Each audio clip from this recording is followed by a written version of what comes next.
imo ido. Rabies is preventable. Mangin responsable nga dog o kon pet owner.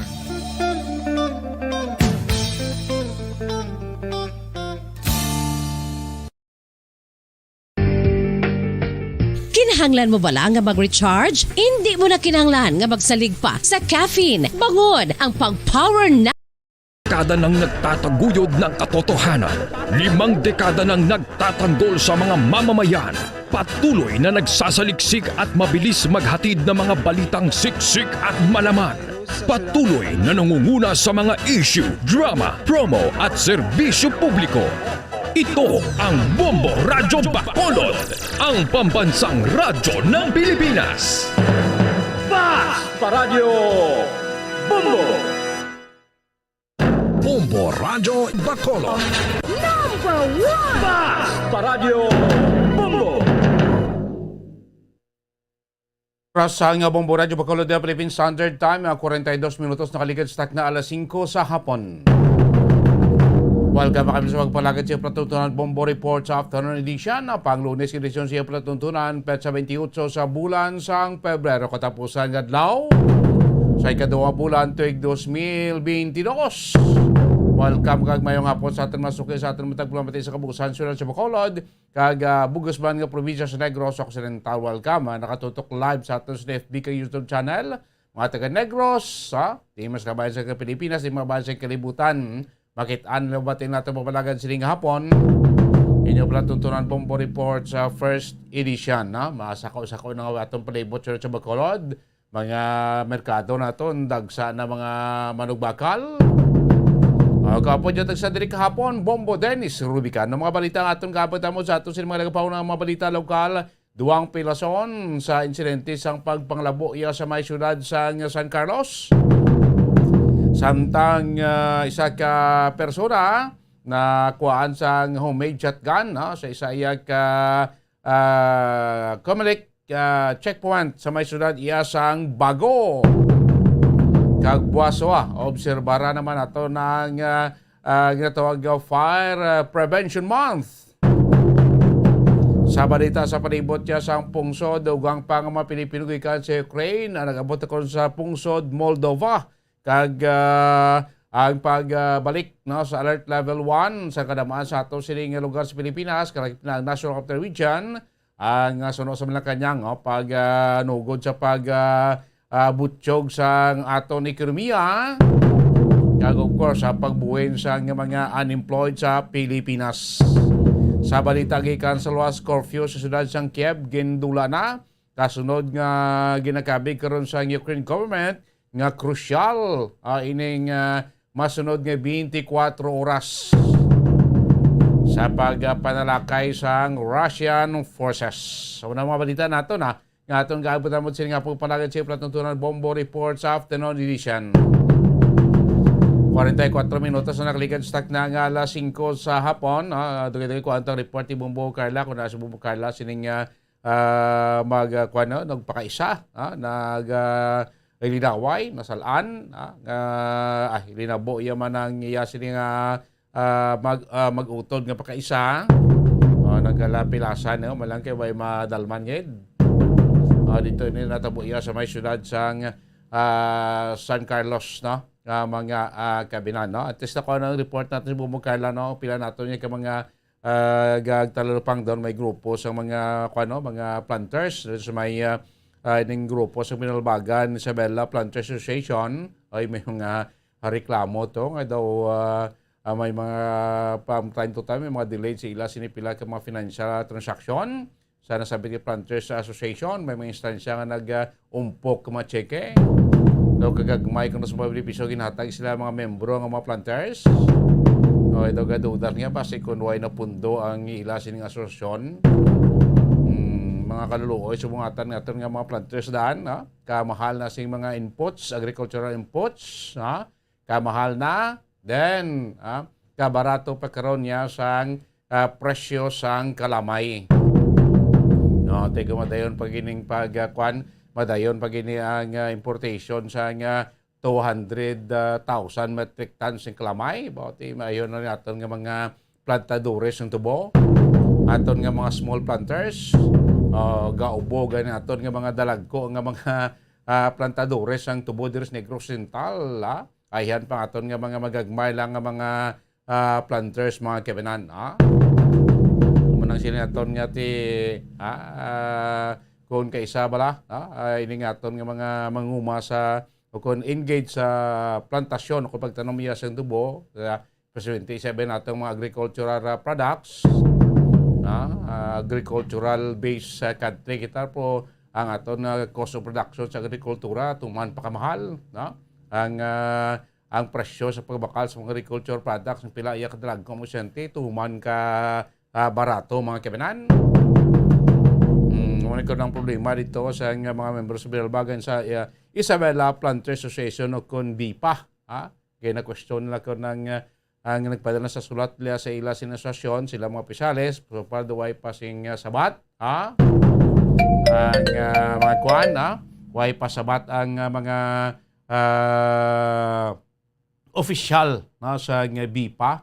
Kung ano ning nga may mga instansya kaangay sining kaiba nga di ko ng mga Planter Association ay ning Binalbagan sa Bella Planter Association mostly sila nagpagaling sa Binalbagan ng Sugar Milling Company bla Biscom dito nga last ibang nga di ko mga Sugar Planter Association do kagagmay na pero nagko sa mga insentibo nga pangatay sila mga planters member pro sila iya nga kadako sing ila sin nga membro kadamo iya po kagagmay sa insentibo nga panghatay sila.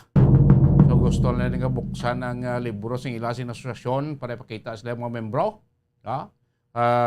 para balan kung ano may stable pa yung ang asosasyon kasi kung may mga instansya kung sa bounce ang cheque or atrasado ang paghatag sa mga financial assistance sila. May mga instansya nga nagasulubra pa nung sukot sila sini nga mga utang loan sa asosasyon, no? Doon di ibla sila kampante karon sa pagdalagan sila asosasyon kasi nato ti amo gina-question nila mga kebenan, So ila sining asosasyon ti ila presidente si Mr. Francis M. Rojas, mga kebenan sining membro sang Binalbagan sa Bella Planters Association, mga kebenan pasabton to niya. So reklamo sa mga membro nila Binalbagan sa Bella Planters Association na mga kabinan. 48 minutos na nakalikansak na alas 5 sa hapon this time. Quanto report, Ibumbog Carla Army Defensor sa patrol, ining stabbing or hacking incident sa may basura sa San Carlos, pilasong gido, ining mag-utod, patapos gilabo sang tos ngilaman na pakaisa. Ari ka undano kay pinapakita mabdeta dolo ni Bombo Carla Army Defensor gikan sa patrol. Bombo Carla, mayong hapon, Kimin. Yes, Bomba Dennis, duwa ang pilason sa nagluntad nga hacking incident sa may sitio Matiraa, Barangay Rizal, San Carlos City, Negros Occidental, Bomba Dennis. So ini sila gikilalakan kay Carlo Lariosa. Carlo Lariosa, 20 anyos, kag residente sa nasambit nga lugar, kag si Carlito Lariosa, 26 years old, kag residente man sang nasambit nga lugar, Bombo Dennis. Kagang suspetsado sa pagpanglabo, Bombo Dennis, amo ang ilang pakaisa, among gikilala kay Jomar Cañete, kag residente man sang nasambit nga lugar, Bombo Dennis. So sa investigasyon sa mga kapulisan, ining si Carlo Lariosa kag ang suspetsado, Bombo Dennis, padulong ini sila sa nabukid nga mahimo mo Dennis para paniro sa pispis, Bombo Dennis, no? So ang ining biktima pababaw-babaw ini siya o nagsaka ini siya sa babaw, Bombo Dennis, para tiruhon ang pispis, no? Sa hinali na lang nagreklamo ang iya sini nga pakaisa nga ako nung agin na tiro ini siya, pero supposedly dapat ang iyang pispis amo ang iya sini nga pagatirohon. So nagambal ang iya sini nga pakaisa nga si Carlo Lariosa kay Jomar Cañete nga hulat dira, no, manaog siya para pagaistoryahan nila nga duwa, Bombo Dennis. Ang hinali na lang nga nagalalisanay na kag naglabot na sa heated argument na ini sila nga duwa, Bombo Dennis. So nagtambag ining utod nga si Carlito o utod ini ni Carlo, Bombo Dennis. Sang pagtambag ti dito naman, no, nga labo man sa nga suspetsado ining si Carlito Lariosa, Bombo Dennis. Una nga ginlabo ini si Carlo, nakaangkon ini siya sa nga pagpanglabo sa iya sining nawong kag ining si Carlito nakaangkon man ini siya sa nga labo sa nagalain-lain nga parte sa iya sini nga lawas Bombo Dennis. Sige layon gindala na ini sila sa malapit nga hospital para sa nagkakaigo nga pagbulong Bombo Dennis. Ining suspetsado nagpalagyo ini sa walaan hibaluan nga lugar Bombo Dennis. So Bombo Dennis, pamatian nato ng pahayag gikan kay Police Lieutenant Ruby Aurita. Oo, balik kagahapon, Bombo Carla, gin-report lang na di sa aton sa medical base, no? Mga alas 6 na sa hapon, gintawag sa aton sa radyo. And then, gin-inform kami nga may hacking incident nga natabo kag ang mga biktima ara sa City Hospital. So, ang aton niya duty investigator o ang aton niya patrol, nagkadto sa City Hospital. Kag dito naabtan niya ining duha ka biktima ginabulong sa City Hospital. After sina nagconduct siya sang gamay nga interview sa mga biktima. Kag dito na balaan niya nga gahapon mga alas 4:30 sang hapon dito sa may Sitio Matira, Barangay Rizal.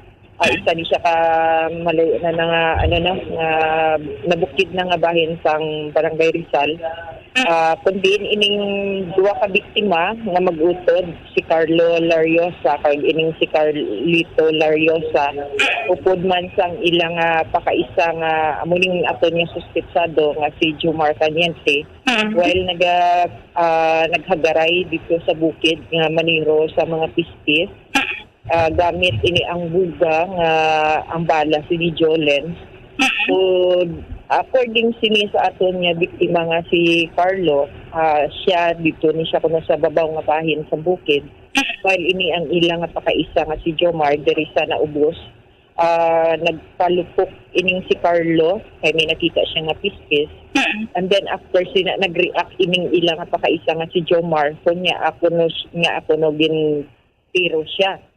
Amo na to nga may gamay na nga paglalisay kung diin naghambal ang aton nga biktima nga si Carlo nga dali lang hula sa ako sa dalom para pag-istoryahan naton ina.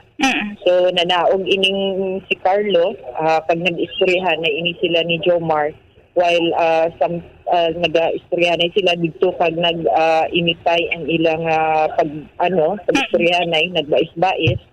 So sa nakita ini sang magulang ni Carlo, ining si Carlito, nga nagabaisay na sila, dito kag nagpacify ini, nagpatunga ini ang iyang magulang para maunta tani ang paglalisay nila nga duha no. Pero wala sila kabalo ining duha ka biktima nga may binangon gal ini sa likod ang aton nga suspetsado dito kagin pangkuan sila gin panglabo samtang ginaprotektahan nila ilang mga kaugalingon gamit ang kamot. So kay wala man sila sang iban niya butang ara sila kaugalingon. So dito kag naiguan gid ining si Carlo sa guya nga bahin sang iya nawong. Samtang ining magulang niya nga nagpacify lang naiguan ini sa nagakalain-lain nga bahin sa iya nga lawas. Daw dito gid ang medyo dalom nga agi ang igo niya amo nang ara sa natuong nga bahin sa babaw nga parte sa iya nga ilok. So as of this time ang aton nga isa ka pasyente, isa ka biktima nga si Carlo after nga na-treat sa City Hospital naging outpatient man while ini ang iyang magulang admitted pa gihapon sa San Carlos City Hospital. Okay. So ini ma'am ang suspetsado ma'am nadakpan ini siya ma'am. Ang suspetsado according sa mga biktima after nga nalabuan sila nalagyo man ini dayon ang suspetsado. Okay, ini ma'am ang suspetsado kag ang mga biktima wala din sila grudge ma'am. According man sa aton nga mga biktima wala sila sa previous grudges. Amo lang dito nga time nga nag-initay sila. So anong plano nila ma'am? According sa ila pag-istoryahan ay sa sa aton nga investigador, magahulat ang investigador nga mag-okay na ang pangatsyag sinisang magulang nga biktima. And then pag-istoryahan nila kung wala padayon nga pag-file nila kaso or basi hindi na sila interesado. So mag-update kami sini Bombo Carla. Carla, Ano to si Bumukarla? Bombo Dennis, so amo to no ang pahayagi kan kay Police Lieutenant Ruby Aurita regarding ni sa magpakaisa Bombo Dennis no nga naglabanay sa area sa Barangay Rizal Bombo Dennis. Sige. Bombo Dennis may nang report gikan sa patrol ni si Bumbu Carla May Dafaso para sa Pambansang Radyo ng Pilipinas, consistent overall number 1 sa Bacolod, Basta Radyo. Bumbo. Salamat, Bombo Carla. May defensor sumapakaisa panglabo biktima mag-utod nga nalaban suspect nagpalagyo. 56 minutos na naklikan sa na alas 5 sa hapon yung patutunan na Bombo Report sa afternoon edition. Magapanabalik, makargan lamang pinaka-importante nga mga pahanumdom. Bombo Radyo Bacolod. Paradyo Bombo!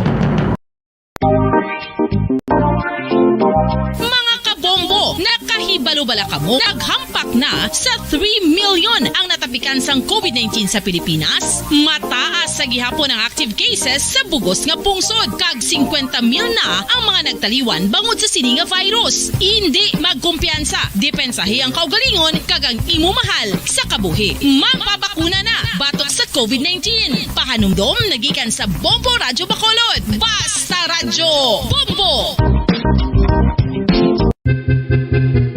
San o ikaw ulihi nga nag-ilis ang sponge nga ginagamit mo sa paghugas sa mga kitchen utensils? Ang kitchen sponge mga kabombo, ang mas mahigko pa sa toilet. In fact, ginpahayag sang microbiologists nga ang mga butang nga ginagamit naton sa pagtinlo sa mga dishes, ang pinakahigko nga bagay sa balay. Sa isa ka pagtuon nga na-publish sa journal nga Scientific Reports, ang spongy bacterial colonies ang mas delikado sa aton ikaayong lawas. Bangod sini, ginarekomendar sa mga researchers nga dapat islan ang sponge kada simana. Ang kitchen ang lugar sa aton balay kung sa diin nagasugod ang mga new bacteria. Bangod sa human traffic kag food preparation. Bangod ang sponge ang masami nga warm, mabasa kag matrace ang old food. Ini ang ideal nga breeding ground para sa bacteria. Suno sa pagtuon, maayong idea nga tinluan ang sponge kada tapos gamit. Apang ginasuggest sa mga researchers nga regular nga islan ang kitchen sponge. Ang kitchen ang lugar sa aton balay kung sa diin nagasugod ang mga new bacteria. Bangod sa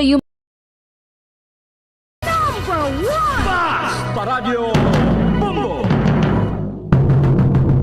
Balik na palagi sa patuntunan Bombo Report sa afternoon edition. Tambay na kamo dito yung Center Tagwasalod dala kulabas kami nagapaw ng mga balita national. Patikamente ang pinaka-latest karong senaryo sitwasyon dito sa pungsod Ukraine. At may dugang naman nga mo at mga Pinoy agikan sa Ukraine ang safe karon nga nakalabot na dito yung sa may pungsod Moldova.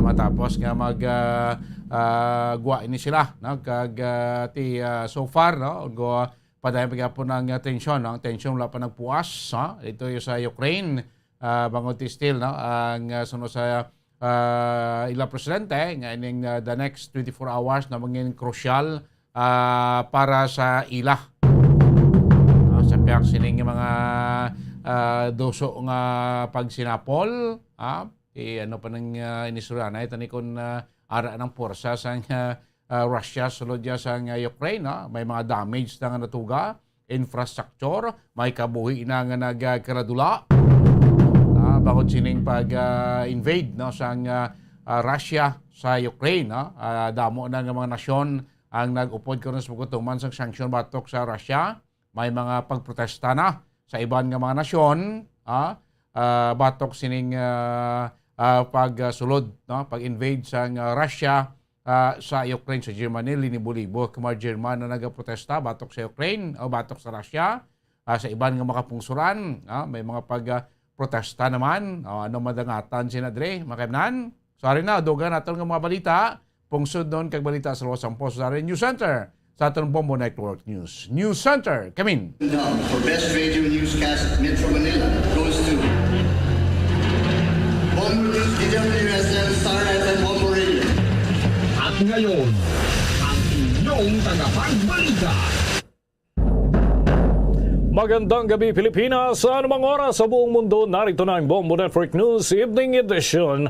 Ngayon ho ay 28 ng Pebrero, huling araw na ho para sa buwang ito, ngayong taong 2022 sa ulo ng ating mga balita.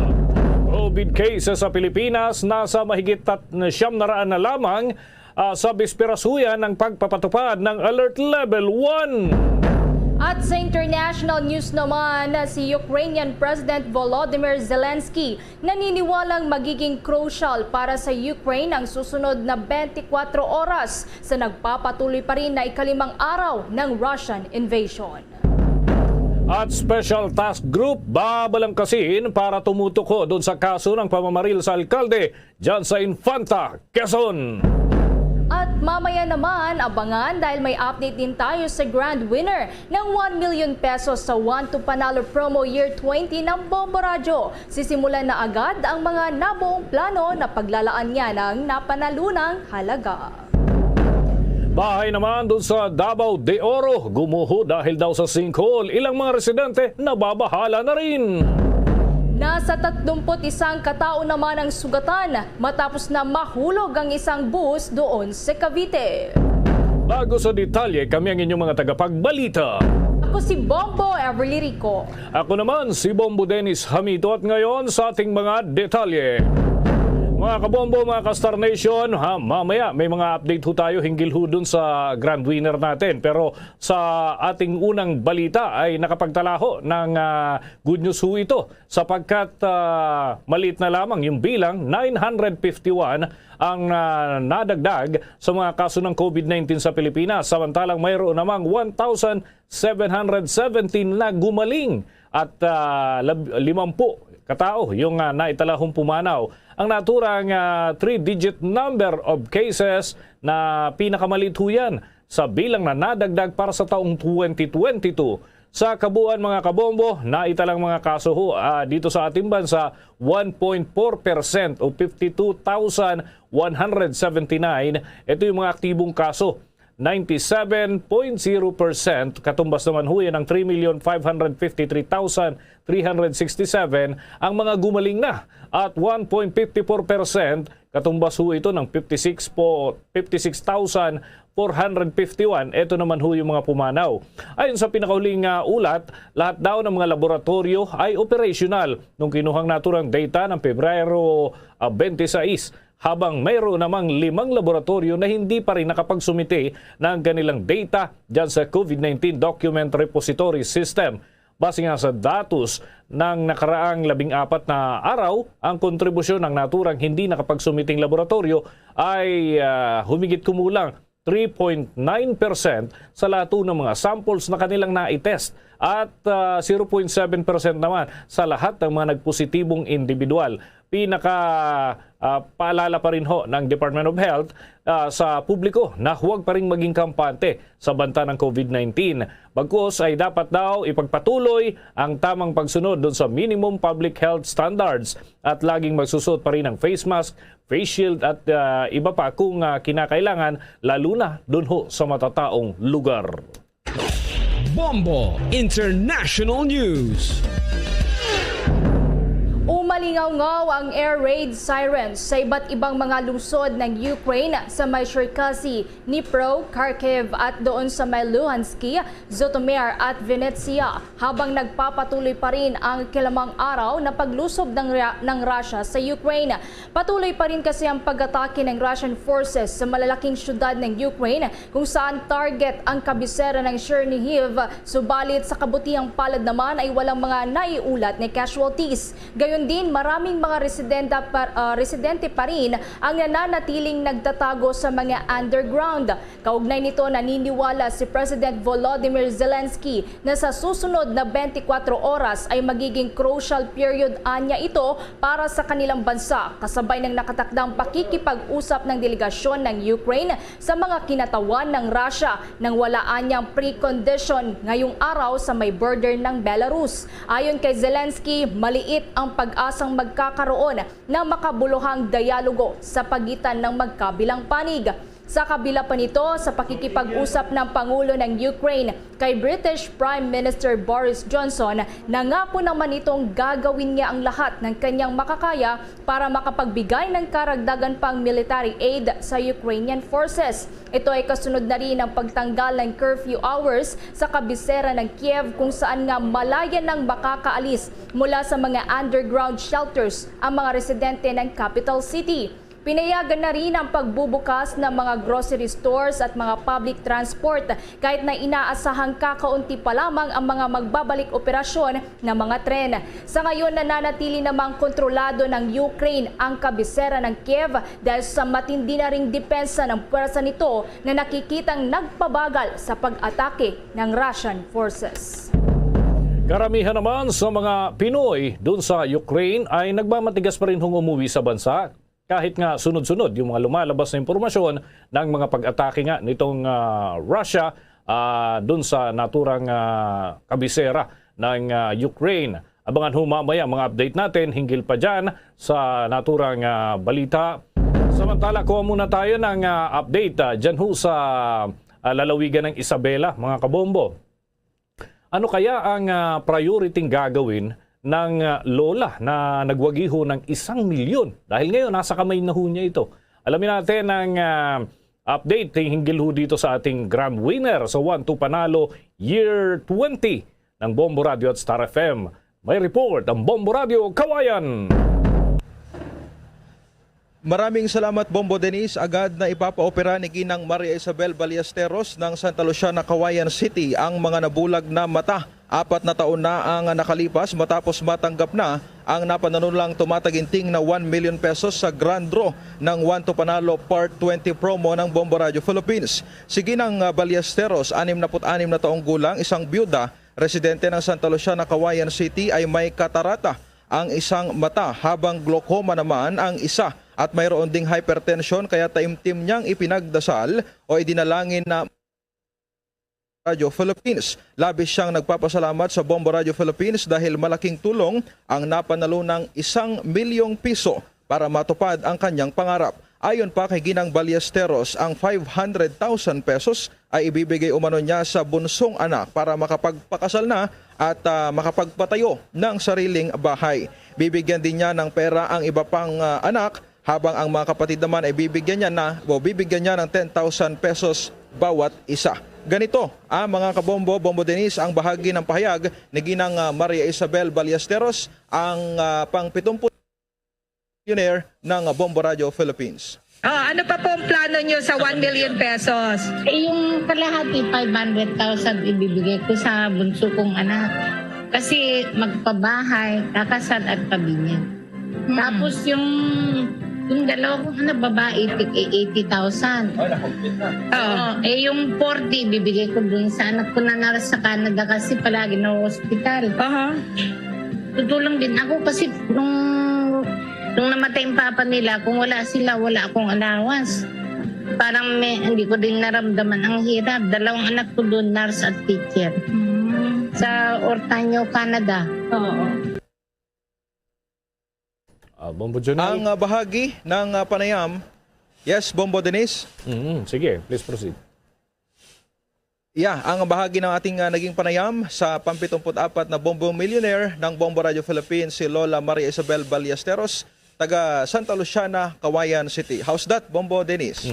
Ngayon, itong mga kamag-anak naman, sabi, kwento kanina ni Lola, dumami rin yata yung kanyang mga kaibigan at yung mga nagpapakilalang kamag-anak na rin. Diyan sa pagpunta niya dyan, yung kanyang immediate family members, kasama ba niya nang tanggapin yung premyo knowing na siya ay may kapansanan sa mata, Bombo Jonel? Yes, tama ka dyan, Bombo Dennis. Kasama niya, umaasiste sa kanya ang kanyang anak. At magmula nung winner o na-announce na siya ang panalo noong December 25 last year ay sila na ang umaasikaso sa kanya. At hanggang sa i-claim na niya ang kanyang premyo ay nandito sila, inaasistihan kasi according sa kanyang pagpapaliwanag nitong si Lola Ballesteros, talagang medyo malabo na talaga yung kanyang mata. So kinakailangan niya ng assistance mula sa mga anak, Bombo Dennis, hanggang sa pag-upo, pagsakay sa tricycle, and maski sa pag-claim siguro ng kanyang premyo sa bangko later on, ay talagang kinakailangan niya ng tulong. Ito bang si Lola Ballesteros, malayo ba o malapit dyan sa pinakang sentro ng syudad ang kanyang tahanan, Bombo Jonel? Oo, may kalayuan, Bombo Dennis, hindi siya sa poblasyon area ng City of Kawayan, mga ilang kilometro pa mula dito sa Kawayan City o sa sentro poblasyon ng Kawayan ang kanilang lugar. Pero ang daanan ay sementado naman, hindi naman ganoon kahirap, Bombo Dennis, na ma-access yung kanilang barangay. Sige, good luck na lang din kay Lola. Salamat at galing pala dyan sa inyo yung ating nanalo, grand winner. Sana hindi siya titigil sa pagsali, Bombo Jonel. Dahil yung iba, pagka nanalo na, syempre, chill na. Ika nga, Pero si Lola yata mukhang sasali pa uli, Bombo Jonel. Oo, ang biro nga niya kanina, Bombo Dennis, sana sa susunod ulit daw ay 1 million pesos ulit ang kanyang mapanalunan. Sige, subukan lang uli natin para malaman natin kung sila pa rin yung papalarin. Sige, invite na rin natin siguro yung mga kababayan natin. Join pa rin sila dito sa ating mga promo sa Bombo Radio Philippines. Patunay ito, Bombo Jonel, na walang hocus-pocus dito sa atin. Ito'y legit. Ika nga, 100% legit. Dahil ayun nga, si Lola ay isa sa mga halimbawa, miyembro na siya ng Bombo Millionaires Club. Sige, yes, actually, Bombo Dennis, kanina habang naka-live tayo kanina, marami na nagtatanong paano ba ang sumali. So, paliwanag natin, manatiling nakatutok sa Bombo Radio Kawayan, ganoon din sa iba't ibang stations pa ng Bombo Radio sa iba't ibang lugar, at of course ng Star FM. News, Bombo Jonel Ganyo nag-uulat para sa pambansang radyo ng Pilipinas at mula po sa consistent #1 radio station sa Isabela, Basta Radio, Bombo.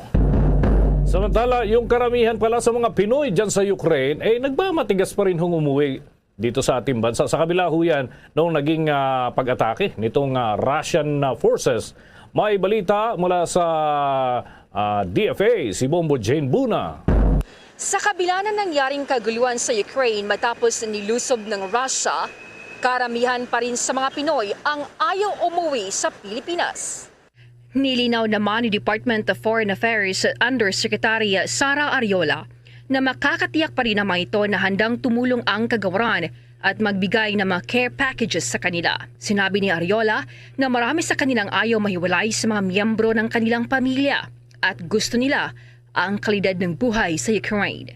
Nasa 33 katao ang umalis ng Kiev, ang pumunta ng Lviv at ayaw bumalik sa Pilipinas.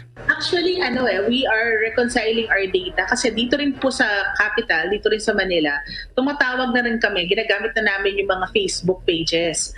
Apparently, we discovered that there are 33 people na nandun sila ngayon sa Lviv, pero ayaw nila talaga. Meron pa rin pong maraming Pilipino na lumilikas sila papuntang Lviv pero hindi sila, ayaw nila magpa-repatriate. They just want to wait it out and wait and see. So what we're trying to do is to be in constant contact with the Filipinos who choose to stay and at least know where they are, and also at the same time give them assistance or care packages kung kinakailangan po nila to. Kasi yung mga Pilipino po, yung iba kasi married to Ukrainian. So ayaw rin nilang mahiwalay sa kanilang mga pamilya. Yung iba naman po, mga household service workers na ayaw rin iwanan yung kanilang mga employers. Yung iba, mga teachers. Tapos may mga kababayan din tayo na feeling nila, gusto nila lang talagang i-wait out. Maghintay lang talaga matapos yung kaguluhan at ayaw mo nilang umuwi. Kasi they like their quality of life there. They like it in Ukraine and they think na matatapos din to. So, yung iba nga po sinasabi nila kaya namin kahit 2 to 3 months. We will just Samantala, inihayag naman ni Ariola na nasa Warsaw, Poland ang 13 Pinoy na nakatawid sa border. Ang nasabing bilang ay kinabibilangan ng 12 adults at 1 bata. Darating umano ito sa bansa bukas o ngayong gabi. Ngayong araw naman, 6 pang Pilipinong lumikas sa Ukraine ang matagumpay na nakalikas sa Moldova. Ang Embahada ng Pilipinas sa Budapest at Philippine Consulate sa Chisinau ay magsasagawa ng mga pagsasaayos upang dalhin ang 4 sa 6 na Pilipino sa Romania kung saan sila magdadala ng kanang repatriation flight sa Maynila. Sinabi ng DFA na ang mga Pilipino na nangangailangan ng tulong sa repatriation malapit sa mga hangganan ng Moldova at Romania ay pinapayuhan na makipag-ugnayan sa Embahada ng Pilipinas sa Budapest. Well, actually, it was a very nice visit, no? And it was also very emotional kasi alam po nyo yung pagbabagtasin mo talaga yung border, 20 kilometers po yung pila ng mga sasakyan. Yan pong pinapakita nyo, ano na yun, nakakross na po talaga sila. Well, the secretary, 13 po yung mga nakatawid, 12 adults and 1 baby. They're now in Warsaw. Nasa isang hotel po sila doon, hinuhost po sila ng ating embahada. At they just took their RT-PCR tests, and kapag nag-negative po sila, makakalipad na po sila tonight or the latest tomorrow po. At sasalubungin po namin sila sa airport. Yung iba naman po nating mga kababayan, we're happy to announce na yung 6 na nakapasok na sa Moldova. Kasama po dyan isang medical student at 2 mga Pilipina na married to Ukrainians. Yung isa po, dala pa niya yung kanyang anak na baby rin po. No? Tapos yung iba po doon, nag-work naman sila sa mga international organizations. So, and then we have at least 10 people who are in Lviv now. We're still waiting for others for repatriation. We're still waiting for others to join them. Tapos itatawid na ulit na namin po sila sa border ng Poland. Nauna nang inihayag ng isang OFW mula sa Warsaw, Poland na dumadami ang bilang ng mga Ukrainians ang nagsagawa ng protesta sa Poland border. Sa eksklusibong panayam ng Bombo Radio Philippines, sinabi ng hindi nagpakilalang OFW na si alias Lisa na sa kabila ng Russian invasion sa Ukraine, nanatili pa rin silang ligtas sa kanilang kinaroroonan. Anya, nasa 60 kilometers ang layo ng kanyang lokasyon mula sa Kiev, Ukraine. Sinabi rin nito na safe ang mga Pinoy sa Poland at hindi nagpapabayang gobyerno ng bansa sa pagpapaabot ng tulong at repatriation. Si alias Lisa ay 6 na taon nang nanirahan sa Poland matapos makapag-asawa ng isang foreign national. Tsaka safe pa naman yung Poland. We have already 100,000 Ukraine people are already crossed to the border sa Poland. Kinukuha na ng mga taga-Poland yung mga taga-Ukraine. Tapos araw-araw na silang andun sa Warsaw talaga. Araw-araw na silang nasa sa field para nagrarally kasi sila para ma-stop na rin yung war. Yung start ng gera is laging sa gabi. So, yung mga tao doon, wala na makain, wala na rin silang damit. So, yung mga German at saka Poland is willing to help naman sa mga taga-Ukraine. May tulong na rin si Pangulong Duterte rin sa mga Pilipinong malapit lang sa Ukraine. Kinuha na nila kahapon yung mga 13 Pilipina na malapit sa Ukraine. So, walang masyadong problema.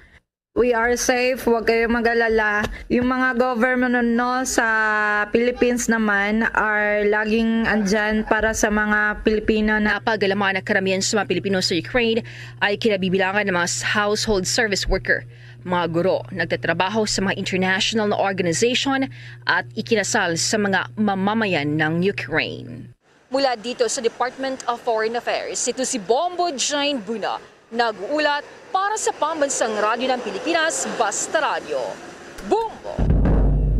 Samantala sa mga balita pa dito sa ating bansa naman, inatasan ni PNP Chief Police General Junardo Carlos si Police Regional Office Calabarzon Regional Director Police Brigadier General Antonio Yara na bumuo na ng Special Investigation Task Group upang tutukan ang pamamaril kahapon sa alkalde ng Infanta Quezon na si Mayor Filipina Grace America. Sinabi ni PNP Public Information Office Chief Police Brigadier General Roderick Augustos Alba na kasabay nito ay siniguro din ng PNP Chief ang availability ng lahat ng mga resources ng mga PNP National Support Units para sa investigasyon at pursuit operations tungo sa mabilis na resolusyon ng naturang kaso. Ayon kay Alba, kasalukuyang nagsasagawa ng checkpoint operations ang PNP sa Infanta Quezon at mga karatig pang lugar para maharang ang mga sospek sa naturang insidente. Sinisiyasat na rin anya ng mga forensic investigators ang mga na-recover na ebidensya sa pinangyarihan ng krimen sa May Rizal Corner Zamora Streets sa Poblacion 1, Infanta Quezon. Si Mayor America nga ay isang re-electionist sa halalan Nakasalukuyan namang ginagamot sa isang pribadong ospital sa may Metro Manila matapos na ilipad ng isang military aircraft kahapon ng hapon. Nagtamo siya ng mga tama ng baril sa iba't ibang bahagi ng katawan matapos na pagbabarilin nito ng mga hindi pa nakikilalang salarin ang kanyang sinasakyan na itim na SUV habang pauwi ito sa kanyang bahay mula sa simbahan kahapon. Sa atin pang mga balita, mga paaralan ho sa National Capital Region handa na rin para sa pagdaragdag ng mga estudyante dun sa kada klase para ho ito sa in-person classes. May pag-ulat dyan si Bombo Gerald Ulep. Dahil na rin dito nga sa pagbaba ng Alert Level 1 dito sa National Capital Region, ang Aurora A. Quezon Elementary School ay nakahanda na rin magdagdag ng kanilang mga estudyante dito pa rin sa isasagawang face-to-face classes. Sa panayam nga ng Bombo Radio Philippines kay Mr. Randy Eme, ang principal ng Aurora Quezon Elementary School sa lungsod ng Maynila, hinihintay na rin daw kasi ng mga magulang ng mga estudyante ang face-to-face classes para magkaroon ng interaction ang mga bata sa kapwa nila estudyante.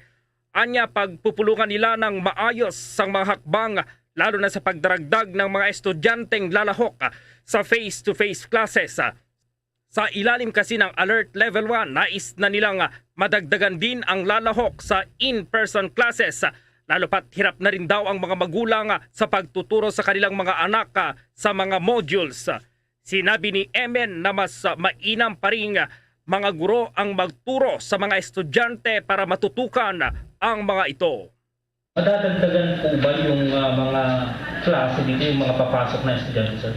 That is, we are planning. Actually, we will have our finalization this afternoon with our grade chairman. Pwede kasing mag-expand na kami into a greater number of pupils. It's either magdadagdag kami ng pupils sa K-3 or mag-expand kami, magdadagdag kami ng grade 4, 5, and 6. Kasi sa pilot implementation of face-to-face, meron lang kaming kinder to grade 3.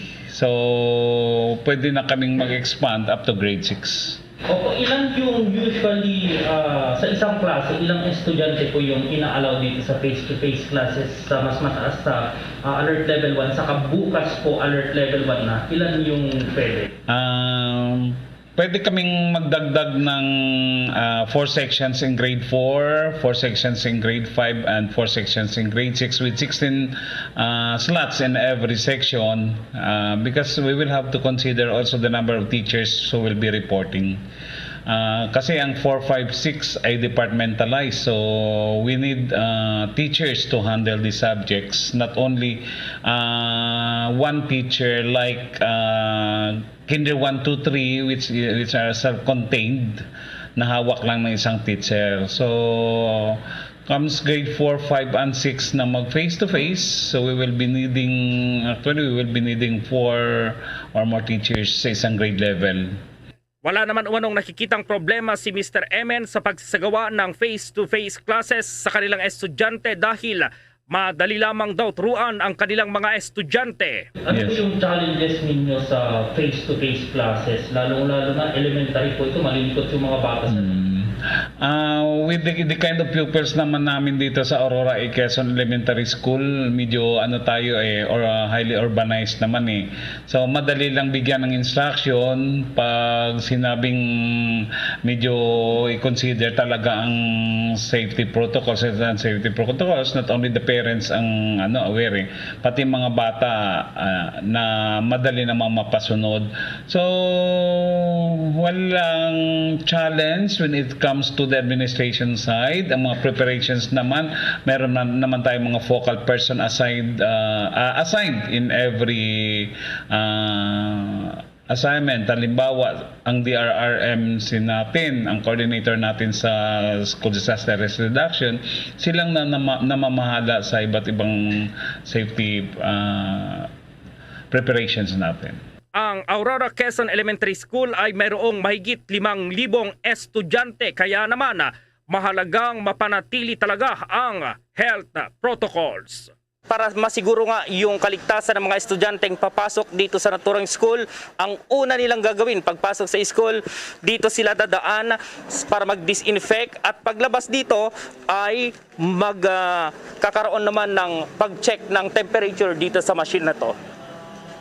Nagpasalamat naman si Mr. Emen sa kanilang partner na umagapay sa mga estudyante sa kasagsagan ng isinasagawang limitadong in-person classes sa kalagitnaan ng COVID-19 pandemic. We are very lucky here in Aurora Quezon Elementary School kasi madami tayong stakeholders na sumuporta sa ating mga bata na nag-face-to-face. Tayo lang yata sa buong Pilipinas din ang nagkaroon ng may sponsorship ng free recess ng mga bata from day 1 to last day of the implementation. Ano po meron doon? Libre ang recess ng mga bata. Ano po pagkain, sir? Jollibee. Okay lang ba? May panawagan din ang principal ng naturang school sa plano nilang pagluluwag ng face-to-face classes bukas. Doon sa mga parents na medyo may konting takot pa, tiwala lang. Tiwala sa Diyos, tiwala sa DepEd, lalo na sa ating LGU, tiwala sa ating mga guro, tiwala sa administration ng school. Pagtulungan natin, of course, pagdasal pa rin natin na maging safe sila. Pero dahil sa bumaba na rin naman ng alert level 1 from alert level 3, I make sure na sana nasisiguro ko sa inyo na ligtas ang mga anak natin para pumasok. At live mula pa rin dito sa lungsod ng Maynila, Bombo Gerald B. Ulep para sa Pambansang Radyo ng Pilipinas, Basta Radio, Bombo!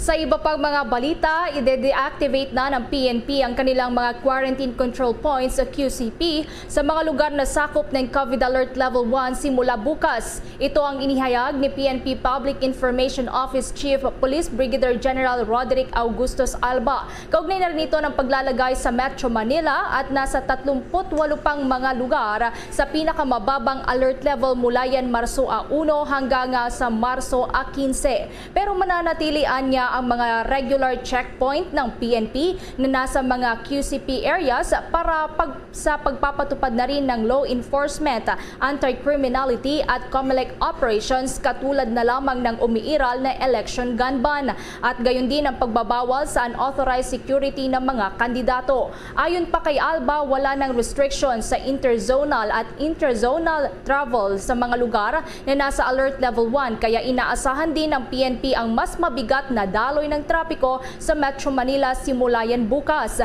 Dahil dito inatasan na rin anya ni PNP Chief Police General Junardo Carlos si NCRPO Director Police Major General Vicente Danao na makipag-coordinate na rin sa MMDA at IAC sa inaasahang pagdaksa ng mga tao at sasakyan sa mga kalsada.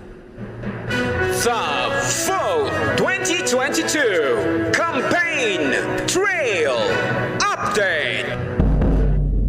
Labas ang Octa Research Group ng tugon ng masa ng kanilang latest survey sa mga nangungunang kandidato sa pagkapangulo para sa May 9, 2022 election. Sa inilabas na resulta ng Octa, nakakuha ng pinakamataas na preference vote si dating senador at presidential candidate Bongbong Marcos Jr. Isinagawa nga ang naturang survey mula Pebrero 12 hanggang 17 matapos ang opisyal na campaign kick-off para sa halalan. Nasa kabuang 1,200 na mga individual ang lumahok sa naturang survey kung saan sinagot nila ang mga katanungan kung sino ang kanilang ibobotong pangulo. Nakakuha ng malaking porsyento ang dating senador sa Mindanao na nasa 65%, sunod sa Balance Luzon na nasa 56%. Samantala sa Visayas naman nakakuha siya ng 47% at sa Metro Manila naman nasa 46%. Sa pareho ding survey, pumangalawa naman si presidential candidate na si Vice President Leni Robredo na nakakuha ng 15%, si Mayor Isko Moreno na mayroong 11%, Senator Manny Pacquiao na mayroong 10% at si Senator Panfilo Lacson na nasa 3%. Sinabi naman ni Octa Research Fellow Dr. Guido David na ang naturang survey ay mayroong margin of error na nasa 3%. Sa isinagawang survey din ng Pulse Asia ay nangulat nanguna din si Bongbong Marcos Jr. na nakakuha ng 60% at pumangalawa naman si Vice President Leni Robredo na nakakuha ng 16%. Sa atin pang mga dagdag na ulat, kuha tayo ng update mga kabombo dun sa panukalang pagsuspinde sa oil excise tax dahil dadaan pa pala ito sa matindi at mabusising pag-aaral ayon huyan sa Palasyo Malacanang. May balita si Bombo Raymond Tinasa. Binigyan din ng Malacanang na ang pagsuspinde ng excise tax sa langis sa gitna ng patuloy na pagtaas ng presyo ng produktong petrolyo sa pandaigdigang pamilihan ay kinakailangan ng rekomendasyon mula sa mga tinatawag na finance-related agencies. Sinabi ni Acting Presidential Spokesman Carlo Nograles ang naturang pahayag kaugnay sa pagpalo na ng hanggang $105 kada bariles ng langis at ito ay kauna-unahang pagkataon simula 2014 nang magsagawa ng pag-atake ang bansang Russia sa Ukraine. Ayon kay Secretary Nograles, pagkatapos na naturang rekomendasyon ay saka magkakaroon ng dialogo sa DBCC o yung Development Budget Coordination Committee. Mula rito ay kanilang isumite ang rekomendasyon sa Pangulong Duterte at siya na yung magbibigay ng pinal na desisyon.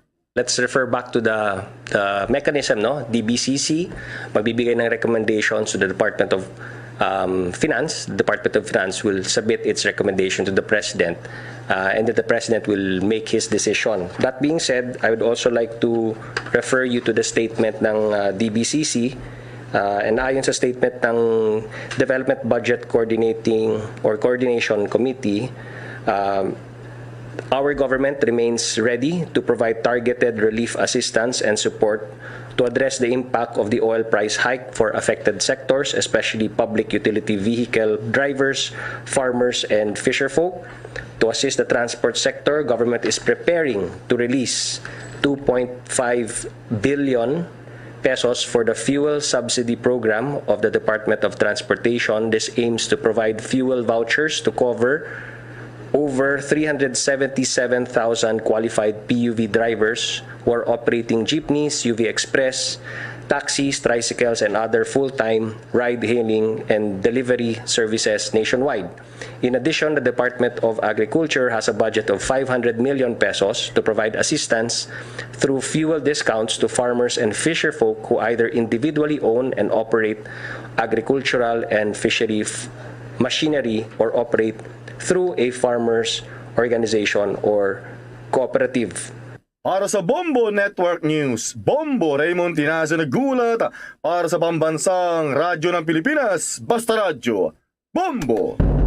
Ang panukalang pag-amyenda naman sa Public Service Act, inaakyat na yan sa opisina ni Pangulong Rodrigo Duterte. May karagdagan pang detalye si Bombo Dave Vincent Pasit.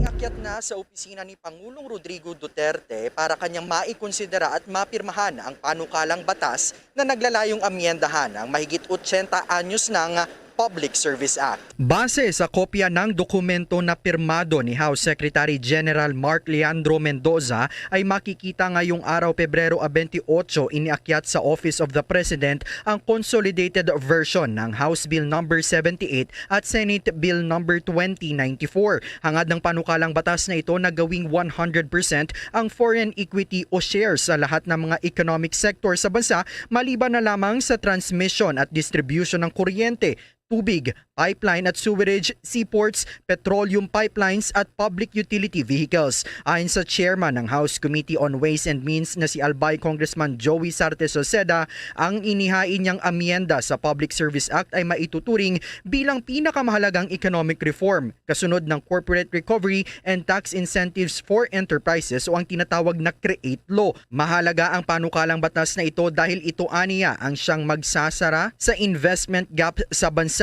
na nakikita ring makakapaghikayat ng mas marami pang mga investment sa mga sektor na essential sa kapakanan ng publiko. Bubuksan din ito ang bansa para sa mga foreign capital na magbubunga naman ng mas maraming trabaho para sa mga Pilipino. Live mula sa Malacanang, Bombo Dave Vincent Pasit nag-uulat para sa Pambansang Radyo ng Pilipinas. Basta Radyo, Bombo! 33 minuto na makalipas ang 6:00 ng gabi. Nilinaw ng Department of Health na wala pa sa endemic state ang COVID-19 pandemic dito sa ating bansa sa kabila huya ng pagluluwag na sa Alert Level 1 na magsisimula bukas lalo na dito sa National Capital Region. Ayon kay Health Undersecretary Maria Rosario Vergere na nasa transition period pa lamang ang ating bansa dito sa new normal.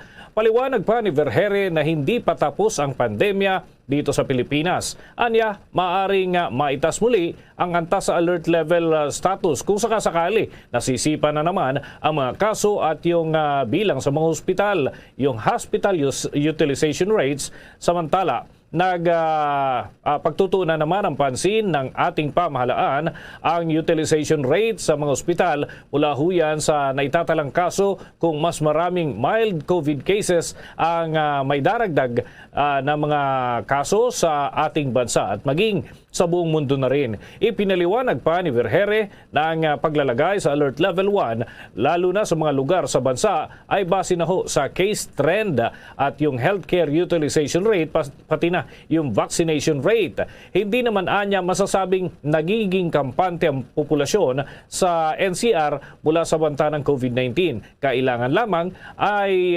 sundin ng bawat isa sa komunidad yung makikitang mga individual, yung pagpapabakuna at maaaring hindi na raw nakakapaglabas ng bahay kagaya ng mga senior citizens at may comorbidities ay kinakailangan bakunado pa rin sila. Samantala pa, binigyang diin naman ni Education Secretary Leonor Briones ang kahalagahan ng pagprotekta sa mga mag-aaral laban sa anumang uri ng pang-aabuso, partikular na sa online. Ginawa nga ng kalihim ang naturang pahayag kasabay na rin ang pagdiriwang ng kauna-unahang Safer Day Philippines ngayong araw. Ayon kay Briones, ang panganib nito ay matindi. Base kasi anya sa National Baseline Study of Violence Against Children noong taong 2016 na halos nasa isa mula sa 2 mga bata sa bansa ang nakakaranas ng cyberbullying gaya na lamang ng online sexual exploitation o threats at iba pang mga uri ng pagbabanta. Sa sinagawa ding 2021 Philippine Kids online study, lumalabas na isa sa 2 bata ang pakiramdam nila'y hindi sila ligtas online. Kaugnay pa rito, patuloy ang pagpapalakas ng kagawaran ng mga hakbang nito para maprotektahan ang mga bata laban sa lahat ng uri ng pang-aabuso lalo na gamit ang internet. Ngayong taon nga nakatuon ang layunin ng naturang okasyon sa pagprotekta sa mga bata sa mga paaralan, pagtataguyod ng proteksyon sa mga bata laban sa online abuse at digital literacy. Naghatid yan sa atin sa oras na 37 minuto na makalipas ang ika-6 ng gabi. Tiniyak naman ng National Water Resources Board o NWRB na may sapat pa ring alokasyon ng tubig para sa Metro Manila sa panahon ng tag-init kahit pa bumaba ang antas ng tubig sa Angat Dam na siyang pangunahing source o pinagkukunan ng tubig sa National Capital Region. Ayon kay National Water Resources Board Executive Director Civilio David Jr., na nananatili naman na nasa 48 cubic meters per second ang water allocation para ho sa Metro Manila sa buwan ng Marso. Anya, ang tubig ang isa sa pangunahing components sa paglaban sa COVID-19 pandemic. Ayon nga kay David, ang antas ng tubig sa Angat Dam ay nasa 196.28 meters ngayong araw. Ito ay 15.72 meters na mas mababa sa normal na high water level na nasa 212 meters dapat. Maigting na minomonitor naman ng NWRB kasama ng iba pang mga ahensya kagaya na lamang ng National Irrigation Administration, MWSS, National Power Corporation at Pag-asa at iba pa yung mga concessionaires na rin para matugunan ang limitadong water supply. Sa karagdagan pang mga balita, nasa mahigit 13 milyong pesos naman na halaga ng shabu ang na-recover. Isang sospek ang patay sa inkwentrong nangyari sa may Quezon City. Alamin ang buong detalye mula kay Bombo Annalise Soberano. Patay umano ang isang drug suspect matapos manlaban sa ikinasang buy-bust operation ng mga tauhan ng PNP Drug Enforcement Group sa Batasan Hills, Quezon City kagabi, kung saan nasa 13 milyong pisong halaga ng illegal drugs ang nasabat. Kinilala ni PNP Drug Enforcement Group Director Brigadier General Randy Peralta ang suspect na si Eljofor Elendu Smart. Ayon kay Peralta, ang suspect ay miyembro ng West African Drug Syndicate na distributor ng shabu sa National Capital Region at mga karatig na lugar. Na-recover sa suspect ang tinatayang 2 kilo ng shabu na nagkakahalaga ng 13.6 million pesos. Nakuha din sa kanya ang isang 45 caliber pistol, buy-bust budal money at mga personal na gamit. Ang na-recover na droga at iba pang ebidensya ay dinala na sa forensic group sa Camp Crame, Quezon City para sa eksaminasyon. Nagsasagawa na rin ngayon ang investigasyon at follow-up operation ang PNP Drug Enforcement Group hinggil sa West African Drug Syndicate. Pinuri naman ni Peralta ang mga operatiba na kinabibilangan ng Special Operations Unit ng NCR, PNP DEG, Regional Intelligence Division, Regional Drug Enforcement Unit, Regional Special Operation Group, National Capital Region Police Office at Criminal Investigation and Detection Group. Bombo Anali, Montaño Soberano nag-uulat para sa Pambansang Radyo ng Pilipinas. Basta Radio, Bombo! Bombo Weather Update.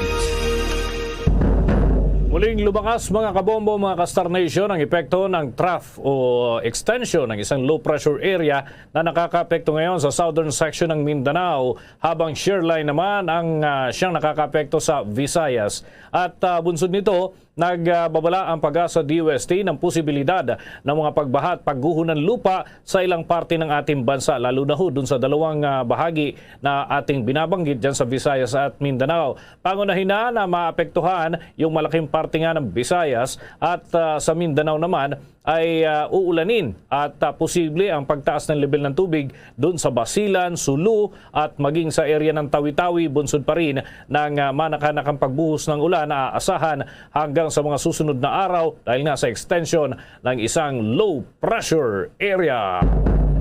Sa ibang balita naman, tinaasan pa ng pamahalaan sa 100 milyong individual ang target na mabakunahan o katumbas yan ng 80% ng eligible population ng bansa ayon sa Department of Health.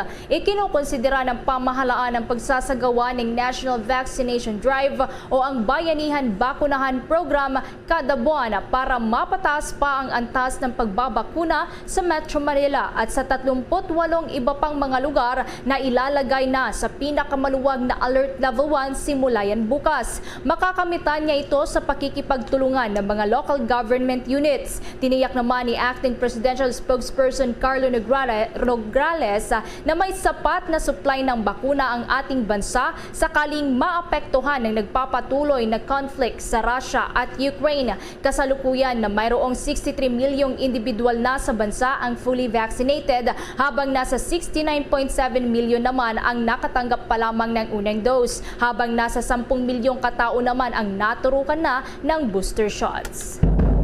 Nanindigan naman si DENR OIC Secretary Jim Sampluna na hindi mapanganib para sa kalusugan ang paggamit ng durog na dolomite dyan ho sa Manila Bay sa pagpapaganda ng naturang lugar.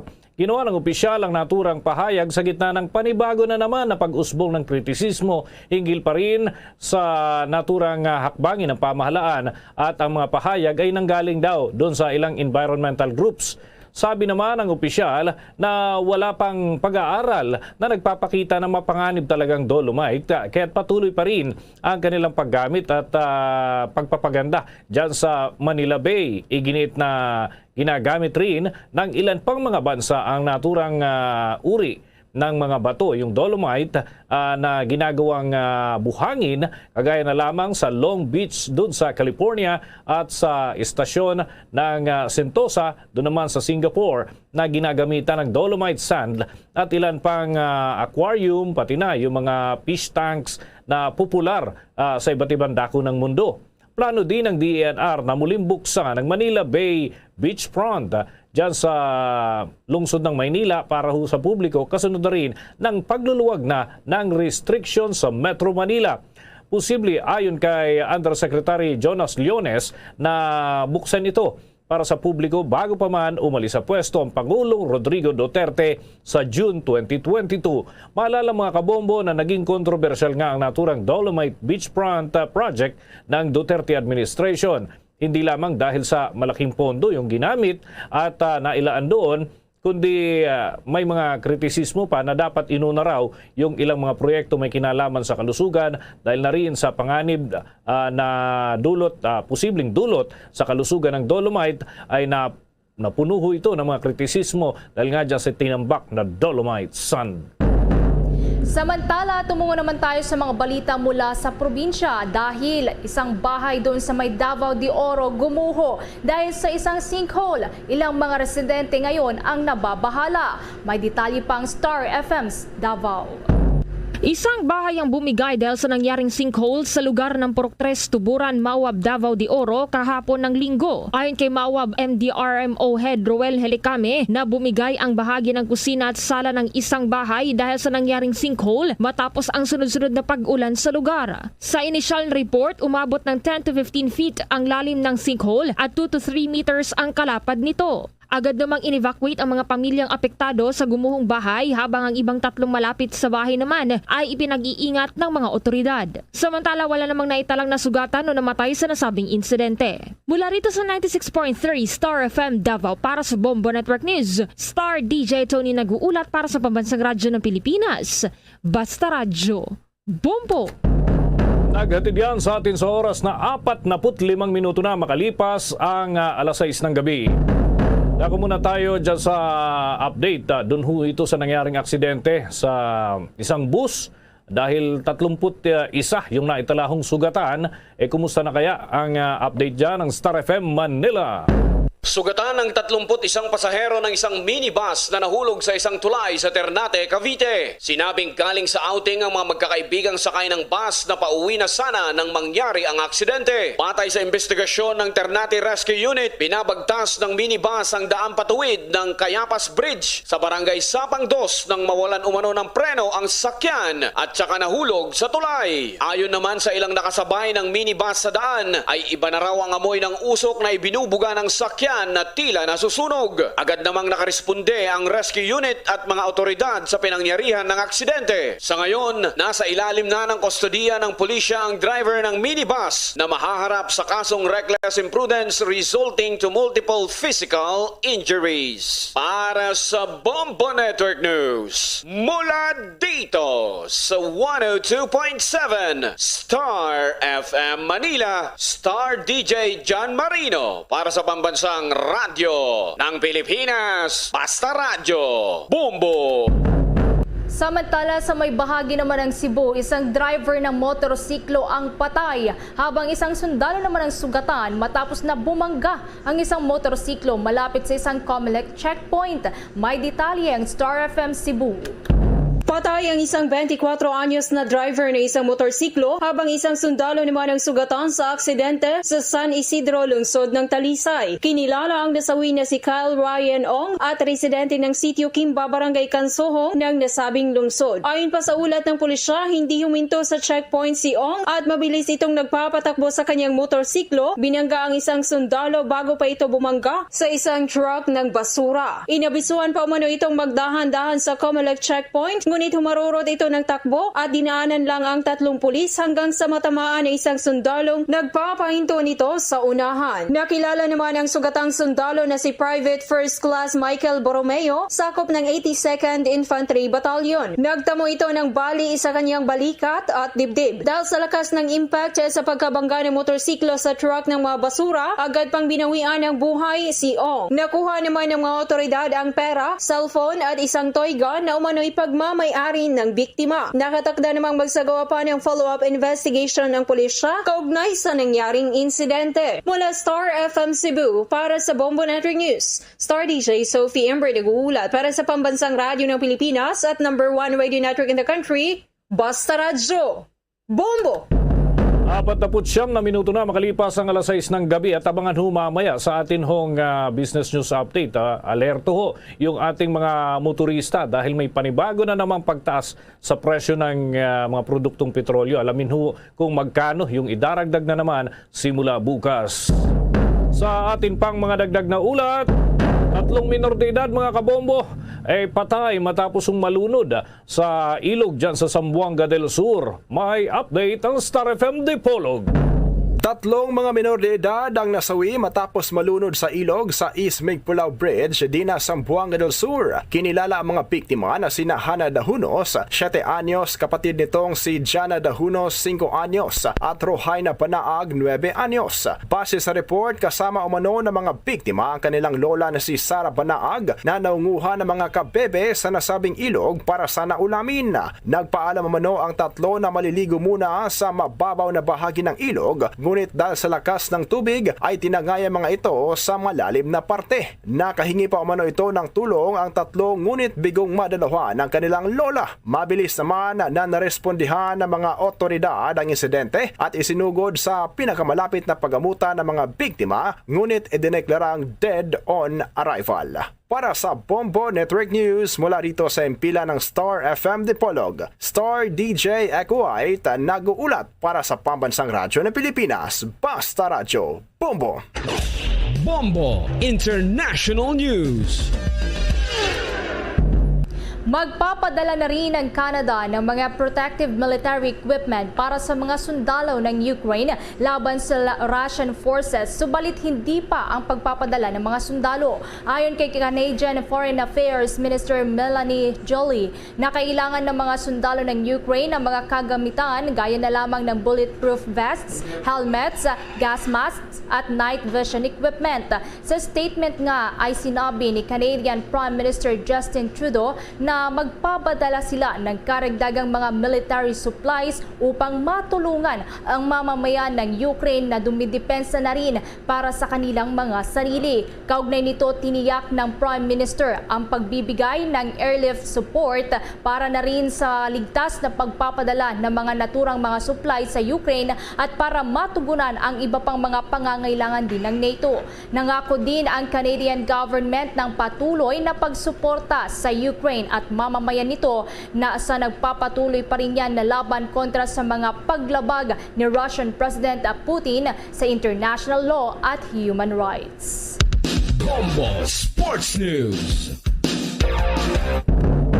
Eto mga kabombo, lalo pa hong nalubog sa kamalasan ng Los Angeles Lakers matapos na tinambakan ng New Orleans Pelicans. Ito ho yung naitalang score, 123 kontra sa 95 lamang ng Lakers. Mismo ang sariling fans ng Lakers ang nagkantsaw na sa kanilang team dahil nga sa inaalat na dun sa naturang laro at inaabot na ng maraming talo ang naturang kupunan.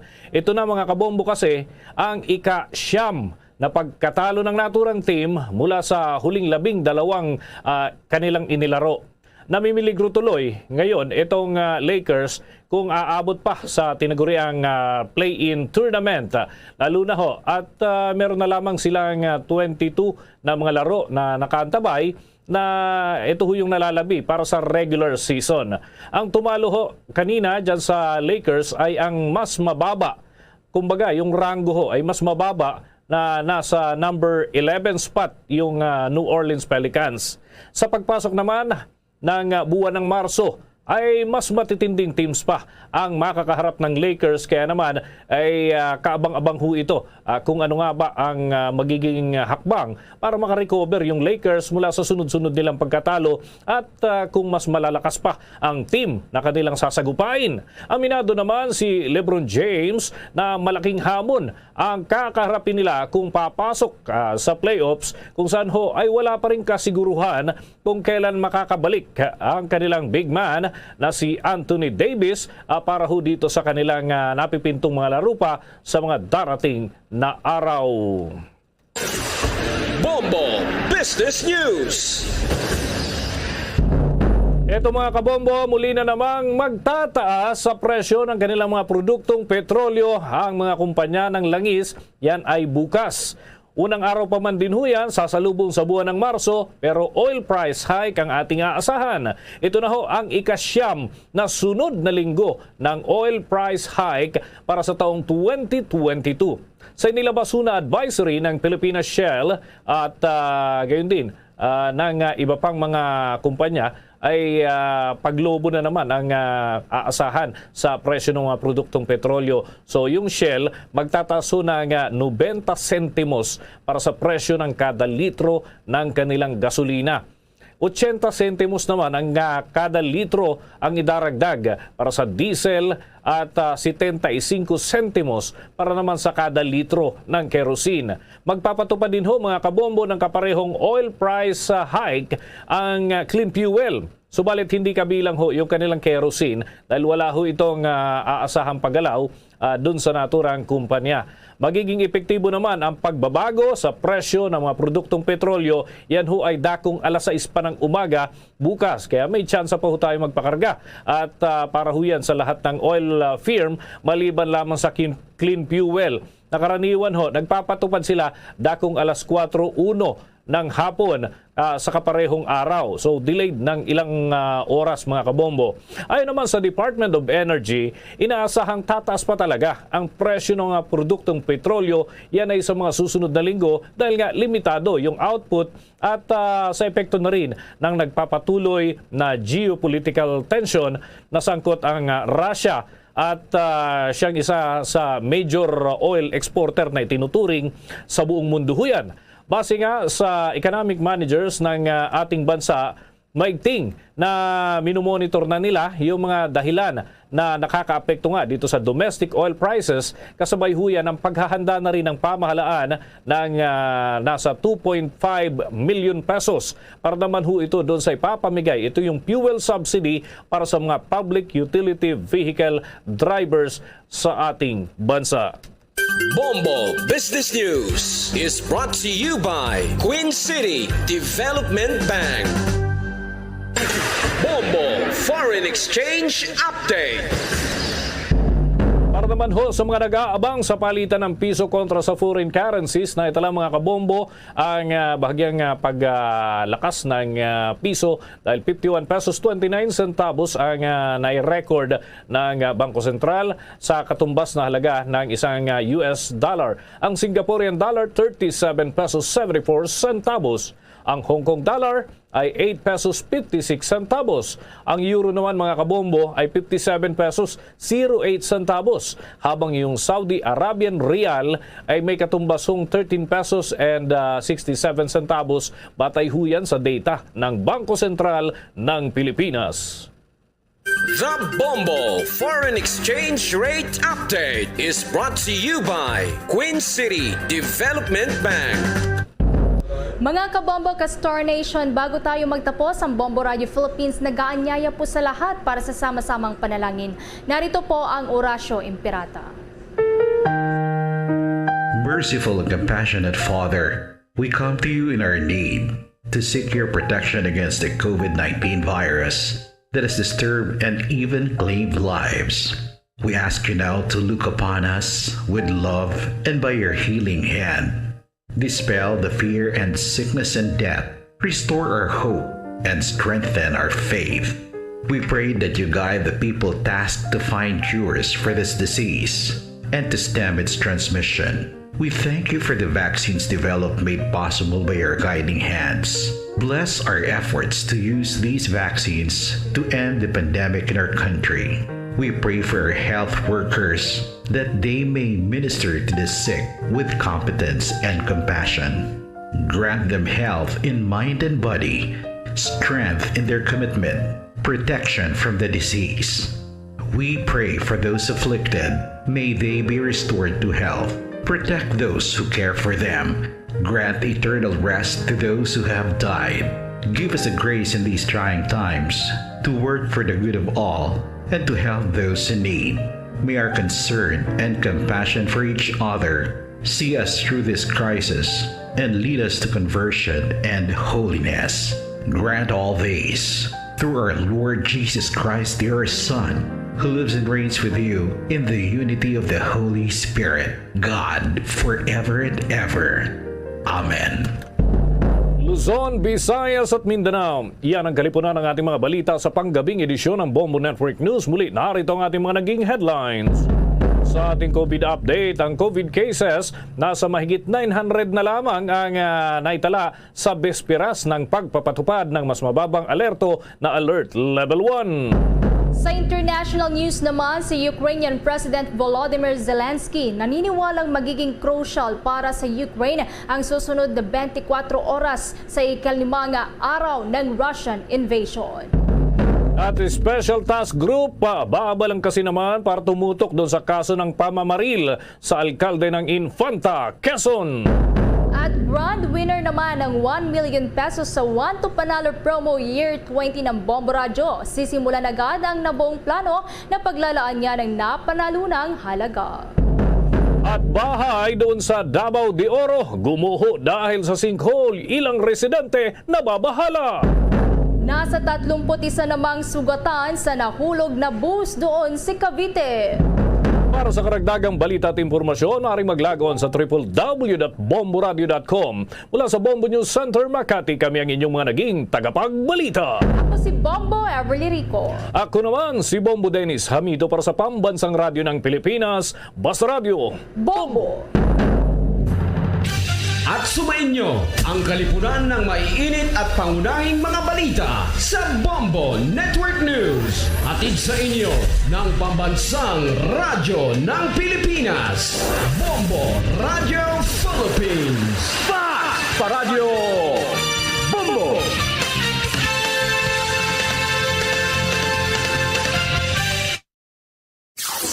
Limang dekada nang nagtataguyod ng katotohanan. 5 dekada nang nagtatanggol sa mga mamamayan.